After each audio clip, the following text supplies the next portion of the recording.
Hello everyone. चलिए आज की क्लास हम शुरू करेंगे। पहला प्रश्न देखिए, छत्तीसगढ़ में कहाँ दुर्लभ प्रजाति का श्रीलंकाई मेढक मिला है? 4 ऑप्शन दिए गए हैं। सही जवाब है ऑप्शन 3, दुर्ग बड़गांव में मिला है। ठीक है, बड़गांव दुर्ग जिले में आता है। चलिए ध्यान दीजिए, बड़गांव में दुर्लभ प्रजाति का श्रीलंकाई मेढक मिला है। शासकीय हाई स्कूल मंगूर में व्याख्याता के रूप में पदस्थ हेमचंद यादव यूनिवर्सिटी दुर्ग के रिसर्च स्कॉलर दुर्गा प्रसाद साहू ने बड़गांव में एक दुर्लभ श्रीलंका में पाए जाने वाले मेढक बुलफ्रॉग की पहचान की। चलिए ध्यान दीजिए, यह एक फीबियन माइक्रोहाइलिडी फैमिली की प्रजाति का मेढक है। 4th पॉइंट है, इसका जियोलॉजिकल नाम ओपेरोडॉन टेप्रो बेनिकल्स पार्कर 1934 है। यह सामान्य तौर पर दक्षिण व पूर्वी भारत के तमिलनाडु, केरल, कर्नाटक, पश्चिम बंगाल, असम, तेलंगाना राज्य में पाया जाता है। संकीर्ण मुंह वाले मेढक के जीवाश्म प्रजाति है जो दिन भर पत्ती, कूड़े, ढीली मिट्टी में पाए जाते हैं। यह पेड़ की शाखाओं में चढ़ सकता है। अगला प्रश्न है, अगले साल से कोरबा के करतला कोल ब्लॉक से कोयला खनन शुरू हो जाएगा। सर्वे रिपोर्ट के अनुसार इस कोल ब्लॉक में कितने मिलियन टन कोयले का भंडार अनुमानित है? सही जवाब है ऑप्शन 1, 1050 मिलियन टन। चलिए ध्यान दीजिए, सर्वे रिपोर्ट के अनुसार इस कोल ब्लॉक में 1050 मिलियन टन कोयला का भंडार अनुमानित है। देश के 141 कोल ब्लॉक्स की नीलामी में करतला को भी शामिल कर लेने से इसके लिए भी बोली लगेगी। 6 फरवरी तक टेंडर की प्रक्रिया पूरी कर ली जाएगी। अगला प्रश्न है, पूरे देश में कितने रामसर साइट्स हैं? सही जवाब है 75।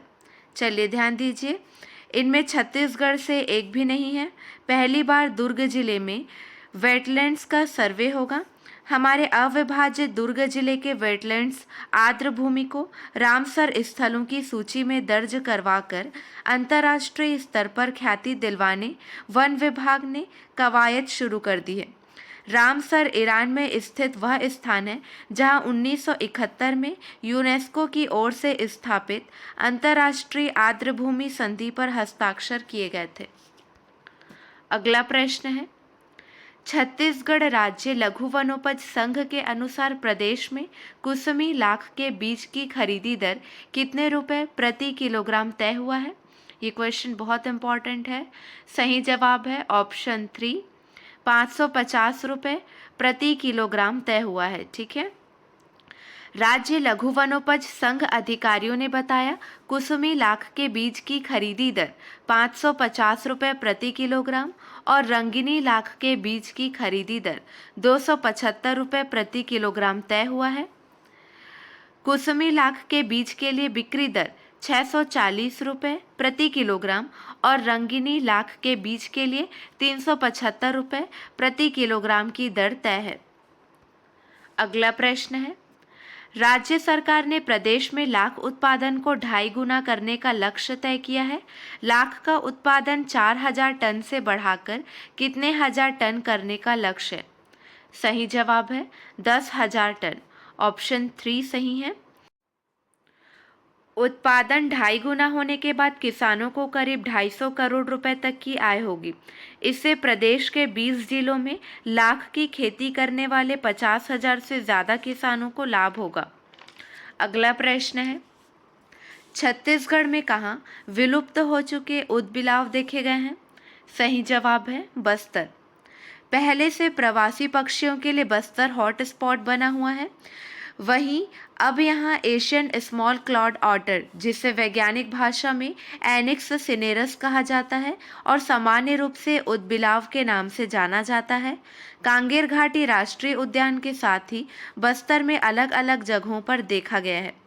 भारतीय वन्य प्राणी सुरक्षा अधिनियम 1972 के तहत ऊदबिलाव को विलुप्त प्राणियों की श्रेणी में रखा गया है। अगला प्रश्न है, चलिए कुछ प्रश्नों का रिवीजन करेंगे।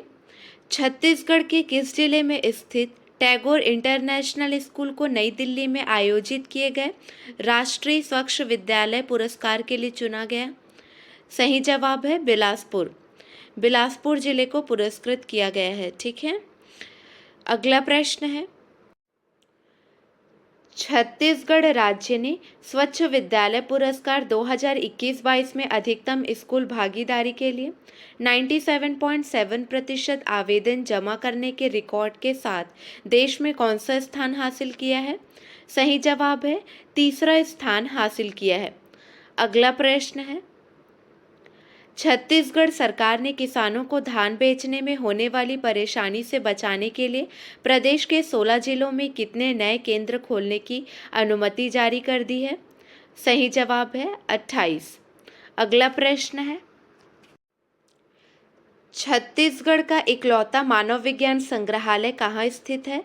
इस साल 11 दिसंबर को इसकी स्थापना का 50 साल पूरा होने जा रहा है। सही जवाब है बस्तर। संग्रहालय की 50वीं वर्षगांठ पर नए भवन के सौगात मिलने की उम्मीद है। ज्ञात हो कि बस्तर में मानव विज्ञान संग्रहालय की स्थापना 11 दिसंबर 1972 में हुई थी। इसका संचालन कलेक्ट्रेट के समीप विजय भवन में हो रहा था।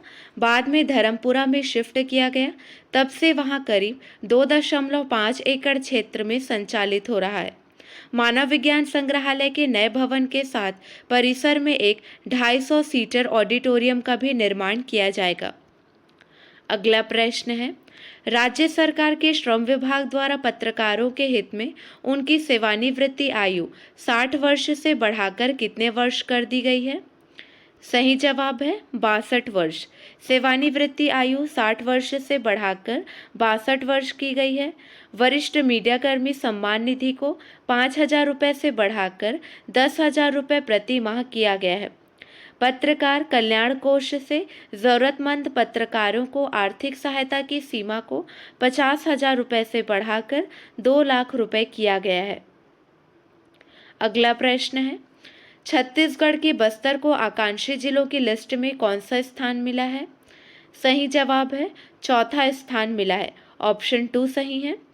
आकांक्षी जिलों की रैंकिंग में बस्तर 50 से चौथे स्थान पर पहुंच गया है। चलिए, आपके लिए 2 प्रश्न है, इसका सही जवाब आपको कमेंट सेक्शन में देना है। नीति आयोग ने अलग अलग मानकों में रैंकिंग जारी की है। छत्तीसगढ़ का कौन सा जिला कृषि में दूसरे स्थान पर है? अगला प्रश्न है, आकांक्षी जिलों की रैंकिंग में सितंबर माह में दंतेवाड़ा कौन से स्थान पर है? आज के लिए बस इतना ही। अगले वीडियो में मिलेंगे नए प्रश्नों के साथ। Keep watching and keep learning.